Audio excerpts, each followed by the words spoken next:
കേരളത്തിലെ ആദ്യത്തെ integrated multi lab സംവിധാനമായ സസ്റ്റൈനബിൾ ഇക്കോസിസ്റ്റം ആൻഡ് എൻവയോൺമെന്റൽ റെസിലിയൻസ് ലാബ് അമൃതയിൽ പ്രവർത്തനം ആരംഭിച്ചു.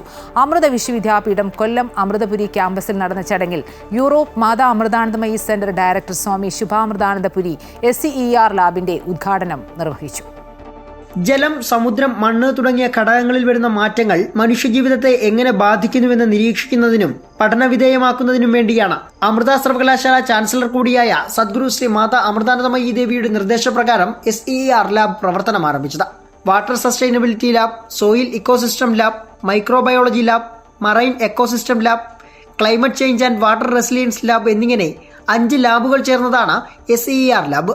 അമൃത സ്കൂൾ ഫോർ സസ്റ്റൈനബിൾ ഫ്യൂച്ചേഴ്സിന്റെ നേതൃത്വത്തിൽ ആരംഭിച്ച SCER ലാബ് സുസ്ഥിര വികസനത്തിനായി ഒന്നിലധികം മേഖലകളിലെ പ്രവർത്തനങ്ങൾ ഏകോപിപ്പിക്കാനാണ് ലക്ഷ്യമിടുന്നത്.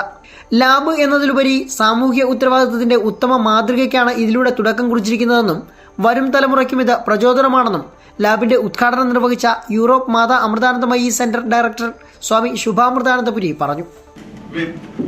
With economic issues, this is normally the way that they say is the way out.